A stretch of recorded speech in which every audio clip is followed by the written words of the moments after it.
Graças ao Senhor nosso Jesus Cristo, que nos concede essa maravilhosa oportunidade de estarmos aqui na casa do Senhor, para juntos o adorarmos, né? Como o Alex já falou aqui, Ele ressuscitou e está conosco aqui nessa manhã. A palavra dele já está pronta, preparada, mas o irmão Paulo sempre nunca. Dificuldade terrível, tremenda, um peso terrível quando nos é dado a oportunidade, né? Somos convocados para falar a palavra do Senhor. Mas mesmo na minha pequenez, na minha pequena capacidade, que Deus aqui nessa manhã nos conduza conforme a sua palavra, que Ele fale conosco aquilo que precisamos ouvir, que a sua voz ecoe nos nossos ouvidos, no nosso coração, na nossa mente, que nós aqui nessa manhã possamos juntos aqui aprendermos, compartilharmos a palavra do Senhor, meditarmos, pensarmos, e devagarzinho eu creio que o Senhor vai esclarecendo a sua vontade para as nossas vidas aqui nessa manhã. Amém? Quero convidar a igreja a abrir a sua Bíblia juntamente comigo no Salmo de número 121.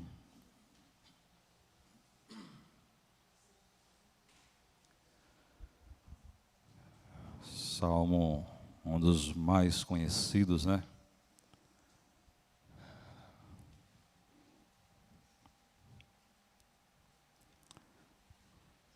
Salmo de número 121.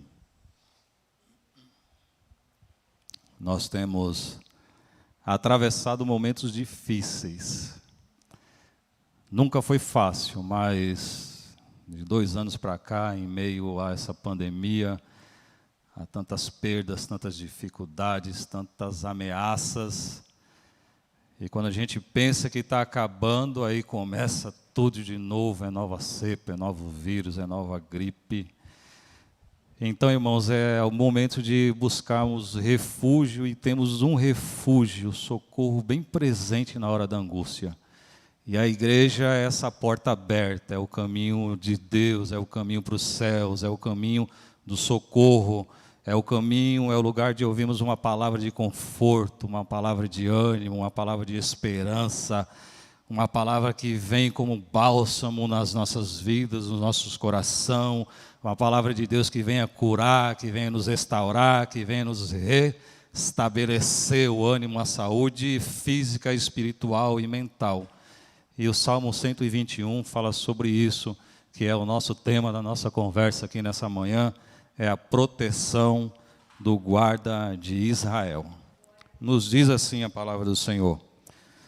O título, Cântico de Peregrinação.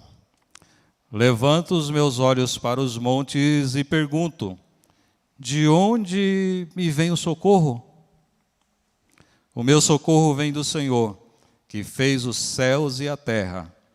Ele não permitirá que você tropece. O seu protetor se manterá alerta. Sim, o protetor de Israel não dormirá. Ele está sempre alerta. O Senhor é o seu protetor, como sombra que protege. Ele está à sua direita. De dia o sol não o ferirá, nem a lua de noite. O Senhor o protegerá de todo mal, protegerá a sua vida. O Senhor protegerá a sua saída e a sua chegada, desde agora e para sempre. Amém. Somente de lermos essas palavras, ela já nos traz um refrigério. Somente em ler o que está escrito aqui, o Senhor já começa a falar em nosso coração. Não precisaria nem falar nada, só lendo esse salmo, a gente já recebe conforto e consolo da parte do Senhor. Como eu estava dizendo aqui, irmãos, nós vivemos tempos difíceis, tempos trabalhosos, tempos angustiosos, mas nós vamos ler e vamos meditar na palavra do Senhor e vamos perceber que o guarda de Israel está sempre conosco nos momentos das nossas dificuldades. Eu quero trazer aqui um breve panorama sobre o livro dos Salmos. O tema central, a chave para entendermos esse salmo é proteção, é protetor. Proteção é uma coisa e protetor é outra coisa. E a proteção, a chave para a gente entender isso aqui, é o guarda de Israel. É aquele que guarda, é aquele que não dorme, é aquele que não vacila, é aquele que transcende todas as coisas, aquele que não tem limite, aquele que é onipresente, onisciente, onipotente, que nada escapa e nada foge das suas mãos, do seu controle. É sobre esse guarda de Israel que nós iremos conversar aqui nessa manhã.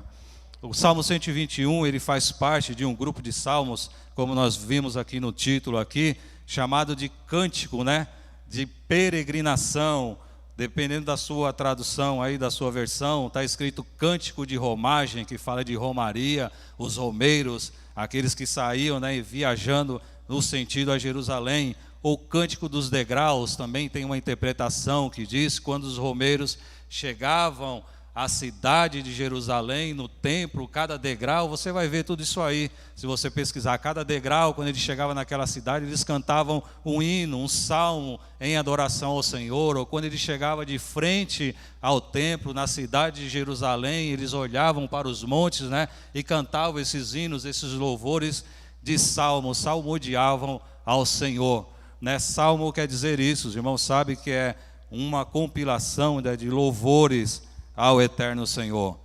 É o salmo dos forasteiros, o salmo dos peregrinos, dos viajantes, e aí já começa a falar tudo conosco, né, sobre peregrino, sobre forasteiros, que somos nós que estamos aqui nessa terra, mas não somos daqui, estamos de passagem, viemos a uma longa jornada, uns vivem uns dias mais, outros dias menos, mas estamos aqui que devemos estar com as nossas malas prontas, porque essa terra não é o nosso lugar. O Senhor já tem preparado um lugar melhor para nós e muito em breve Ele virá nos buscar, porque nós pertencemos ao reino dos céus. Salmo dos forasteiros, dos peregrinos, e o guarda de Israel é a chave desse contexto.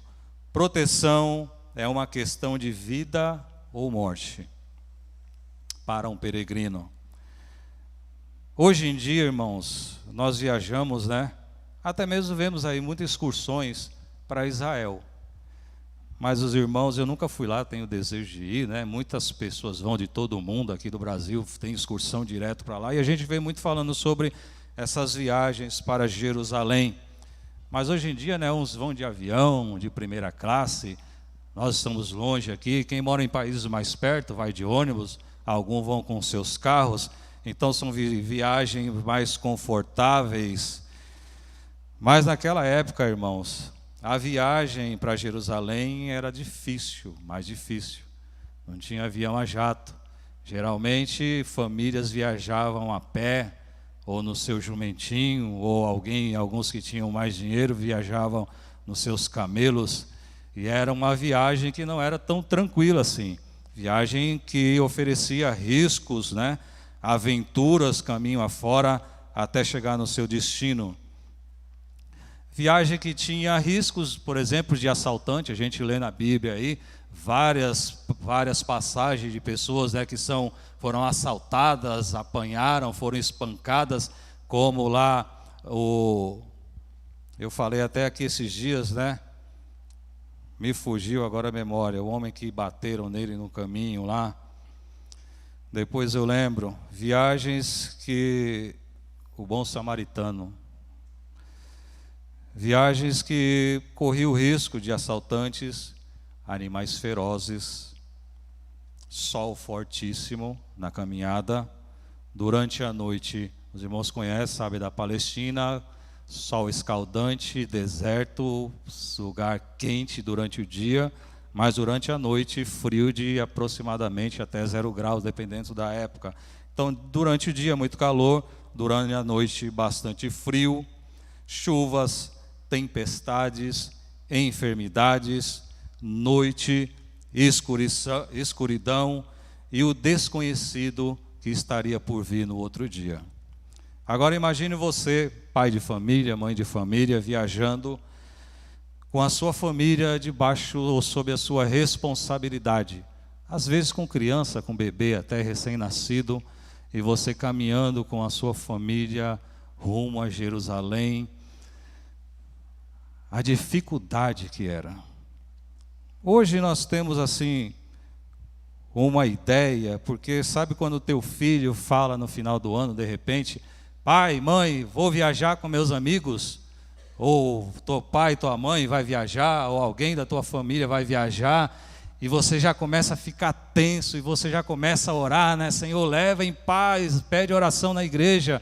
Irmãos, vamos orar, o irmão está em viagem, os irmãos estão em viagem, para que Deus leve eles em paz, para que Deus livre do mal, do perigo, do acidente, para que Deus seja com eles lá onde eles estiverem, para que o Senhor traga eles de volta para nós novamente. Quantos desastres, quantos acidentes nós vemos aí, famílias no final do ano que vão visitar parentes, que vão viajar, e de repente alguém recebe a notícia pelo celular, olha, aconteceu uma tragédia e todos morreram. Então hoje a gente consegue ter uma ideia dessa preocupação dos peregrinos que caminhavam naquela época. Contexto bastante diferente, mas a gente consegue assimilar mais ou menos a preocupação. E a gente fala para os nossos filhos, olha, quando chegar lá, me liga, não é assim, irmã Sandra? Me liga, me fala, me manda mensagem. E aí quando não dá o horário, quando a pessoa chega lá, encontra os amigos e esquece, daí a mãe fica preocupada e já liga reclamando, por que você não me ligou, me deixa aqui angustiada. Então dá para a gente perceber a tensão que é da viagem, do ir. O termo salmos, irmãos, em hebraico, é um termo mais ou menos assim, né? Tehillim, que significa cântico de louvor. Na tradução, quando traduziram a Bíblia para o grego, a Septuaginta, né, tão famosa aí, a Bíblia Septuaginta, no grego é psalmoi, que significa cânticos, né, a serem acompanhados por instrumentos de corda. Esses cânticos expressam sentimentos, experiências. Os cânticos, as músicas, os salmos, as poesias, os poemas são experiências pessoais vividas pelos salmistas e também relatos vividos pela nação judaica, tais como sentimentos de alegria, sentimentos de vitórias, sentimentos de júbilo. No Salmo nós vamos ver tudo isso expresso nas letras, sentimento de gratidão, mas também nós vamos ver que tem salmos que expressam angústias, ansiedades, preocupação, momento de tensão, como é o Salmo de número 121. E todo esse relato dos Salmos, eles representam a opressão dos inimigos versus a providência de Deus. E aí com os Salmos a gente começa a aprender que a gente vê nessas histórias, nesses cânticos, nessas músicas, as guerras, os desafios dos inimigos do Senhor contra o seu povo, mas nós presenciamos e vivemos também a providência de Deus eternamente sobre a vida da sua igreja, do seu povo, da sua nação. Alguns salmos a gente tem conhecido, né, a autoria, e desses alguns salmos que a gente tem aí o conhecimento da autoria de alguns, a maioria das composições é dado a Davi, que são 73 salmos compostos por Davi.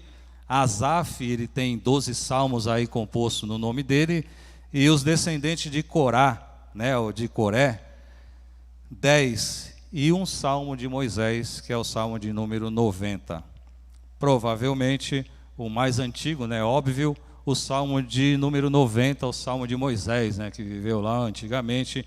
Calcula-se mais que ele foi composto, o salmo 90, lá por volta do ano 1400.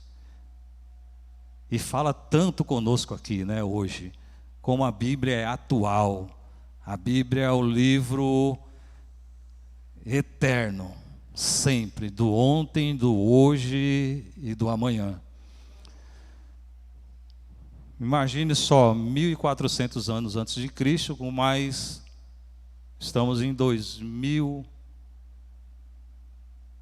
quase 3.500 anos. E nós lemos hoje e fala conosco como se fosse escrito hoje. Curiosidade, irmãos. Alguém aqui tem na memória gravado, talvez tenha, eu que sou ruim de memória, não consigo gravar um versículo, um capítulo, então dificilmente.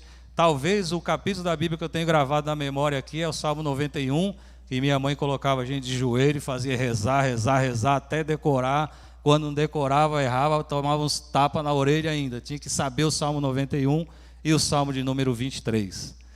Mas aqui entre os irmãos aqui que são bons de memória, tem algum de vocês aqui que sabe um capítulo da Bíblia inteiro de cor?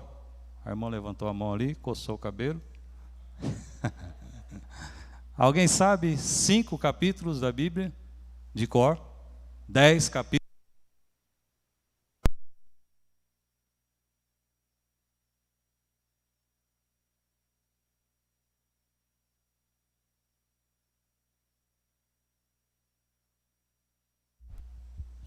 Som. Bem, obrigado, Alex. 5 capítulos, 10, um ao menos, eu não sei. E não tenho vergonha, porque a minha memória funciona assim, eu não sou de decorar. E a Bíblia também não foi feita para decoreba, né? Foi feita para a gente ler, interpretar e guardar no nosso coração o sentido, o sumo do que a gente lê e do que a gente aprende. Mas veja que curiosidade é essa. Como Deus trabalha, como Ele opera através de todos os tempos, como a sabedoria de Deus é infinita e nós somos tão pequenos. Agora, se eu perguntar para vocês, quem conhece aqui música que a gente canta aqui na igreja de cor? Um monte vai saber e vai acompanhar. A gente observa aqui que a gente canta, todo mundo acompanha. Eu fui criado cantando os hinos da harpa cristã, eu canto assim, acompanho desde criança, eu não sei muitos hinos da harpa, eu tenho tudo de cor. Eu que sou ruim de memória, canta-se, e isso fica na memória. Uma poesia, um poema, uma música, e vejam só a estratégia de Deus. Deus preservou a sua palavra através dos salmos e mais outros tantos livros na Bíblia, através de música, através de poesia, de poemas, porque o povo cantava as músicas e cantava esses salmos e ficava tudo gravado na mente, no coração.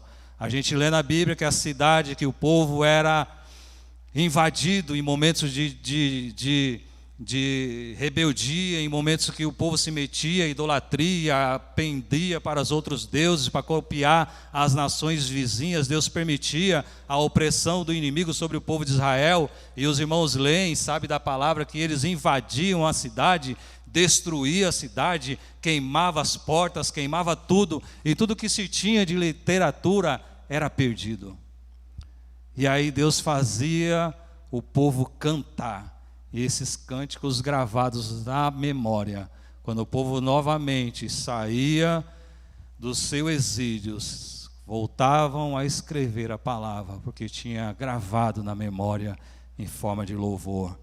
Então a gente percebe a ciência, a preservação de Deus com a sua palavra e com o seu povo.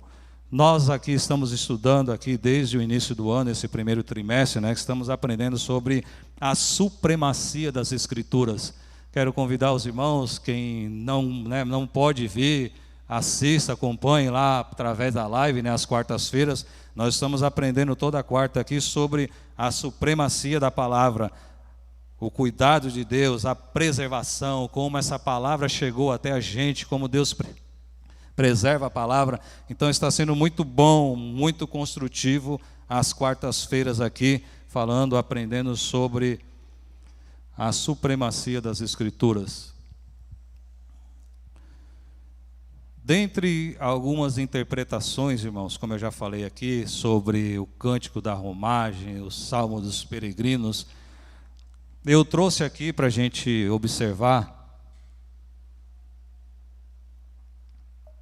uma linha de interpretação do povo judeu, da tradição judaica. E eu achei bastante curioso, e vou comentar aqui por cima, para a gente ter uma ideia também dessa linha de interpretação. Essa tradição diz que esse salmo,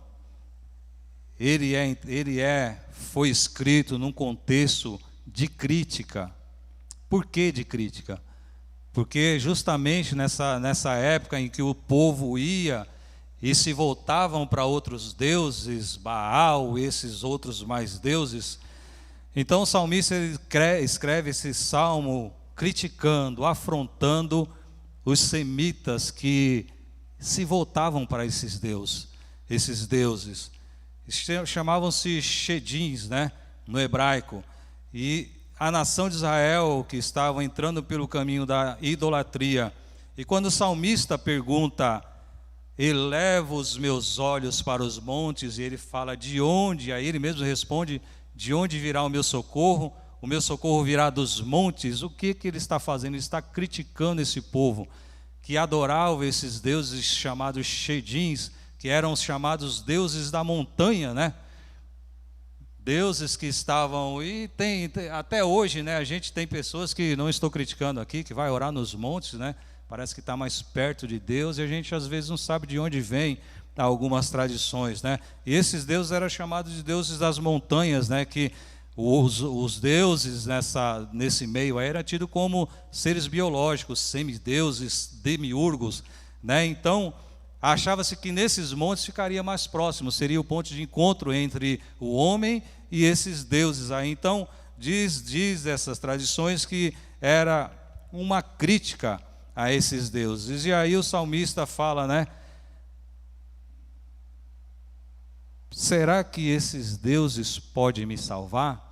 Será que o meu socorro vem desses montes, desses deuses da montanha? E propriamente lá em Jerusalém, lugar de montanha, as pessoas iam também atrás desses deuses, desses postes ídolos, atrás de adorar esses deuses. E aí o salmista, né, ele fala: o meu socorro será que vem desses deuses pequenos? E aí a gente pode ver e ilustrar isso de uma melhor forma na passagem bastante conhecida do profeta Elias. Lembram-se quando Elias desafia os 450 profetas de Baal? Passagem bastante conhecida, né? E aí Elias, ele afronta, ele zomba desses 450 profetas. O que ele fala? Ele fala: olha, clama mais, grita mais alto. Talvez os deuses de vocês estejam dormindo, porque como esses deuses eram semideuses, eram seres biológicos, cria-se que também eles cansavam, que eles dormiam. E aí Elias provoca, fala: grita mais alto, talvez eles estão dormindo, né? Faz mais barulhos aí, talvez os seus deuses vão acordar e vão atender vocês. Essa passagem está registrada lá no primeiro livro dos Reis, capítulo 18, versículo 27. Mas o salmista, ele afirma que o nosso socorro vem da infinita superioridade do Eterno, do Deus, o Senhor Adonai.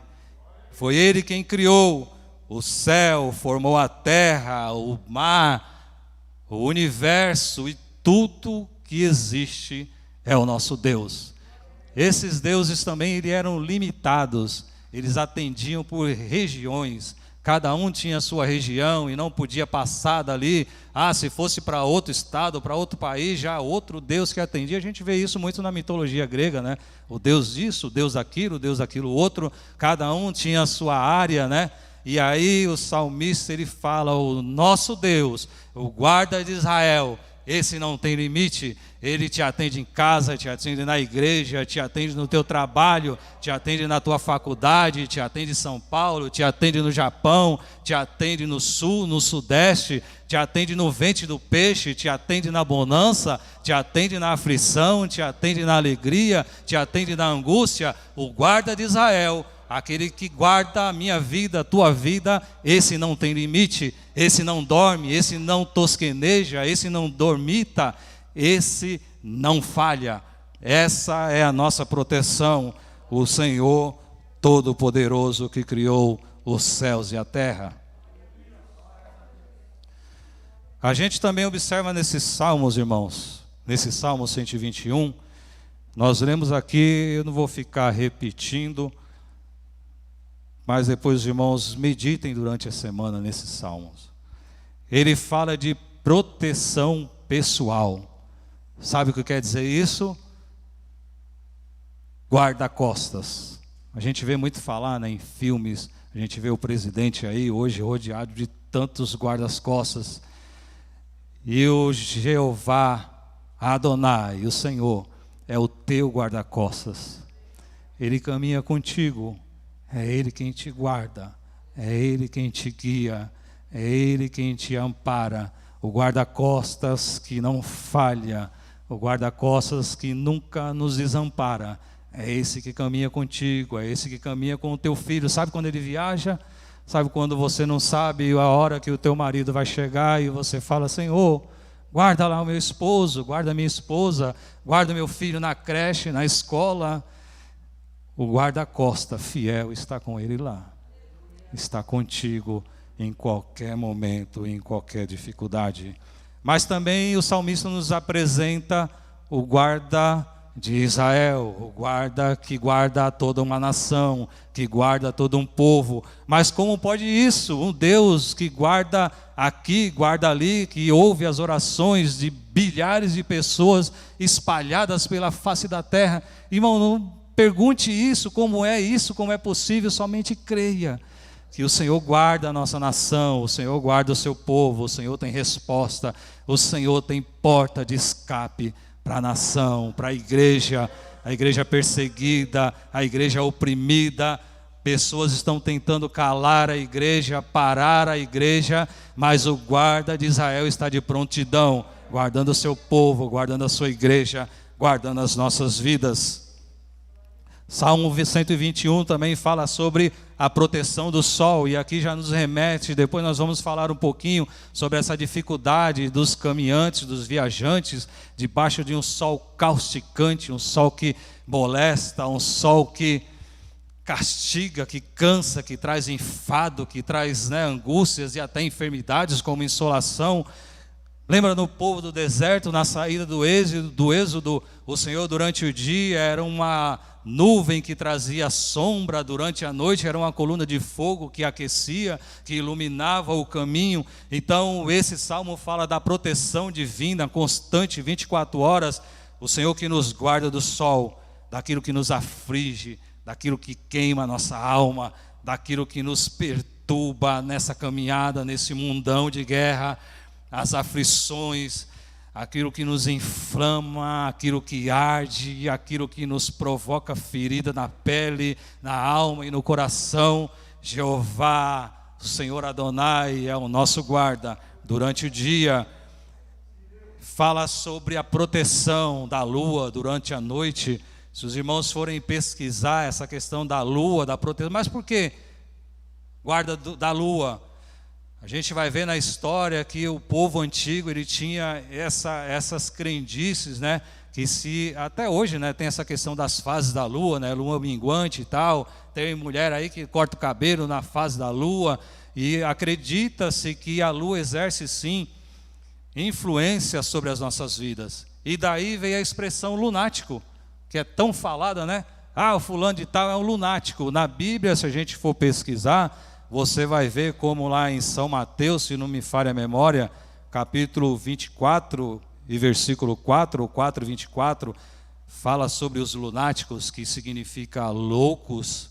Então essa expressão desse medo da lua, dessa loucura que o luar, que a força da lua existia sobre as pessoas. Então o salmista fala: o Senhor te guarda durante o dia, o sol não vai te molestar, e durante a noite também você está protegido, a tua alma, a tua mente, o teu psicológico, Deus guarda também da mesma forma.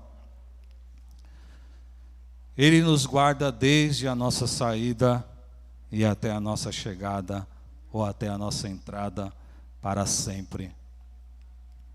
Às vezes a gente entende, como nós falamos aqui, de nossa viagem, de nossa ida e de nossas voltas. Mas também nós podemos interpretar aqui nessa manhã essa viagem, essa ida, esse retorno com a nossa existência aqui na terra.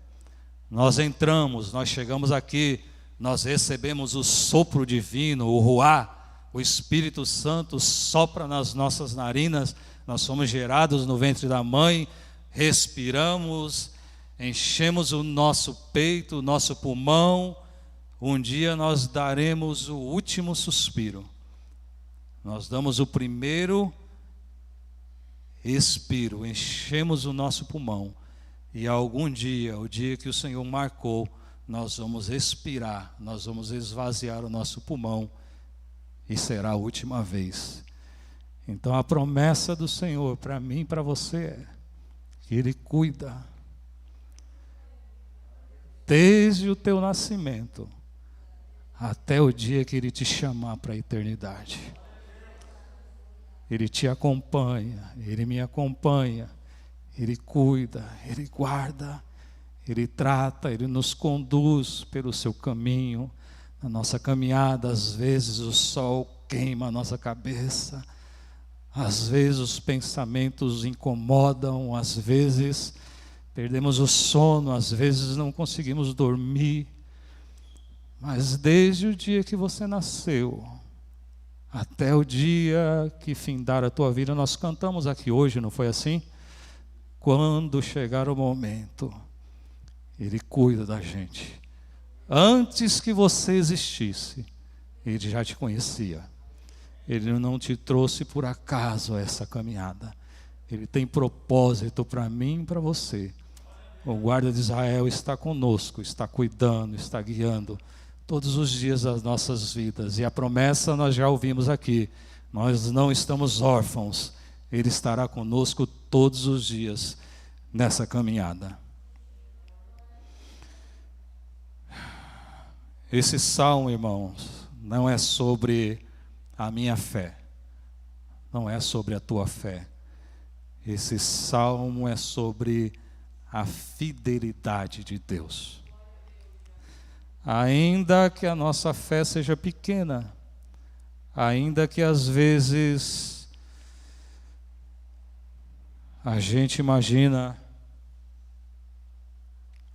que é o fim, ainda que às vezes a gente, pelas nossas fraquezas, murmure, ainda que pelas nossas fraquezas a gente lamenta, diga aos israelitas que mudem o rumo e acampem perto de Pi-Haiote. Guarde bem o nome desse lugar aí, Pi-Haiote, entre Migdol e o mar. Acampem-se à beira-mar, de frente a Baal-Zefon. O faraó pensará que os israelitas estão vagando, confusos, cercados pelo deserto. Então endurecerei o coração do faraó, e ele os perseguirá. Todavia eu serei glorificado por meio do faraó e de seu exército, e os egípcios saberão que eu sou o Senhor. E assim fizeram os israelitas. Contaram ao rei do Egito que o povo havia fugido. Então o faraó e seus conselheiros mudaram de ideia e disseram: o que foi que fizemos? Deixamos os israelitas sair e perdemos os nossos escravos? Então o faraó mandou aprontar a sua carruagem e levou consigo o seu exército. Levou todos os carros de guerra do Egito, inclusive 600 dos melhores desses carros, cada um com um oficial no comando. O Senhor endureceu o coração do faraó, rei do Egito, e esse perseguiu os israelitas, que marchavam triunfantemente. Os egípcios, com todos os cavalos e carros de guerra do faraó, os cavalheiros e a infantaria, saíram em perseguição aos israelitas e os alcançaram, quando estavam acampados à beira-mar, perto de Pi-Haiote, de frente a Baal-Zefon. Ao aproximar-se o faraó, os israelitas, vejam bem, agora a gente lembra lá dos montes, Salmo 121. Os israelitas olharam, ou levantaram os seus olhos, não é? E avistaram os egípcios que marchavam na direção deles. E aterrorizados clamaram ao Senhor, disseram a Moisés: foi por falta de túmulos no Egito que você nos trouxe para morrermos no deserto? O que você fez conosco, tirando-nos de lá? Já tínhamos dito a você no Egito: deixe-nos em paz, seremos escravos dos egípcios. Antes ser escravos dos egípcios que morrer no deserto. Moisés respondeu ao povo: não tenham medo, fiquem firmes e vejam o livramento que o Senhor lhe trarás hoje, porque vocês nunca mais verão os egípcios que hoje veem. O Senhor lutará por vocês, tão somente acalme-se. Lendo o Salmo 121, o Senhor me fez lembrar dessa passagem tão maravilhosa do Êxodo. E a gente vê que a gente consegue estabelecer aqui uma comparação, um paralelo, né? Fazer algumas ligações, alguns links com o Salmo de número 121, a questão do refúgio, a questão do cuidado, a questão do escape. E aqui nós vemos aqui essa passagem do Êxodo, né? Que o Senhor, vejam bem, irmãos, a gente lê aí, a gente vai ver que os israelitas estavam, se não me falha a memória, aproximadamente já perto de Canaã, só faltava aproximadamente 400 quilômetros para eles chegarem na terra prometida. E aí o Senhor fala para Moisés: fala para o povo que volte e se acampem na cidade, nesse lugar chamado Pi-Haiote. Alguns, para os irmãos terem uma ideia, chamam esse lugar de um beco sem saída. Talvez o povo imaginou: Senhor do céu, o Senhor vai nos levar para um suicídio, para esse beco, para a gente ser encurralados nesse lugar. De um lado, como nós lemos aqui, Baal-Zefon, um lugar chamado como a terra dos canibais, homens terríveis, civilização terrível, que comia gentes, carne de gente. Outro lado, as montanhas intransponíveis de Migdol. Vai vendo o cenário. À frente, o Mar Vermelho, e atrás, Faraó e o seu exército. Meus irmãos, às vezes Deus nos conduz a Pi-Haiote, não para nos matar, mas para nos mostrar seu cuidado, nos mostrar sua proteção, para nos mostrar a sua providência, para nos mostrar a sua fidelidade. Quantas vezes eu já me peguei assim como aquele povo naquele lugar, olhando para os quatro lados e vendo que não tinha saída aos olhos humanos, na frente perigo, atrás, um lado e do outro, encurralado no beco sem saída. E quantas vezes eu me virei para Deus e falei: Senhor, por quê? Quantas vezes eu falei para o Senhor: agora eu morro. Quantas vezes eu falei: dessa não tem saída. E quantas vezes você falou para o Senhor: Jesus, mais essa eu não vou aguentar.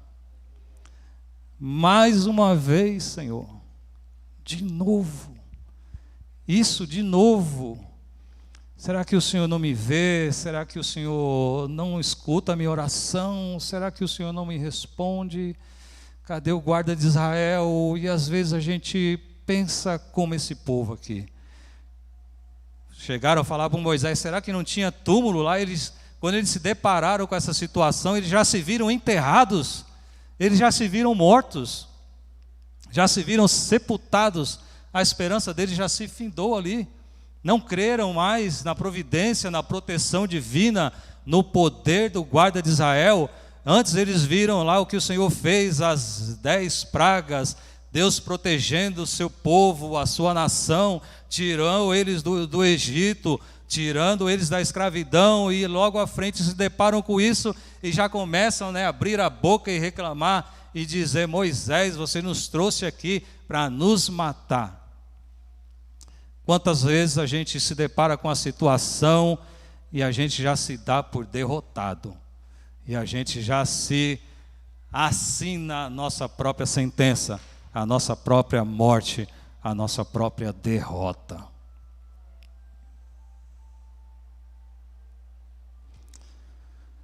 Mas, irmãos, não vamos nos comportar como aquele povo naquela situação. Vamos levantar os nossos olhos para o Senhor que criou os céus e a terra e clamarmos a Ele, que o Senhor tem resposta para nós aqui nessa manhã. Irmãos, durante essa semana eu estava procurando outra palavra, outra forma, mas o Senhor sempre me trazendo nessa direção, e Ele sabe dos seus propósitos. O Senhor tem resposta para crente aqui nessa manhã. O Senhor conhece as minhas lutas, as minhas batalhas, as tuas batalhas. O Senhor conhece os muros que a gente tem que transpor, as dificuldades, as perseguições, o faraó no nosso encalço, as perseguições, as durezas, as afrontas, as dores, o cansaço. Mas o Senhor nos tirou da escravidão, nos tirou do mundo, nos trouxe para a sua luz, para a sua maravilhosa luz, nos lavou, nos comprou, nos remiu com o seu sangue, nos tornou seus filhos. Ele cuida de mim, cuida de você. Não se desespere, não se lamente, não murmure, não entre em desespero. O Senhor cuida de você, o Senhor cuida de ti, da tua casa, da tua família. E eu quero que você fique com esse versículo nessa manhã. Medite nele durante o dia, medite nele durante a segunda, a terça, a quarta, a quinta, a sexta, o sábado e até no próximo domingo. Domingo o Senhor tem nova palavra para os nossos corações aqui. Guarde esse versículo na tua cabeça, no teu coração. Versículo 14: o Senhor pelejará por vós e vós calareis. Ou Adonai lutará por você, somente acalme-se. A vitória é nossa, a vitória é do povo de Deus, a vitória é sua, a vitória é garantida, não pela minha fé, mas porque Ele é fiel, porque Ele prometeu, a sua palavra é sustentada pelo seu poder, a sua palavra tem peso, a sua palavra tem efeito, e aquilo que você espera, não é você que vai fazer com a sua estratégia de guerra, não é você que vai fazer com a tua sabedoria, com a tua capacidade. Às vezes, nós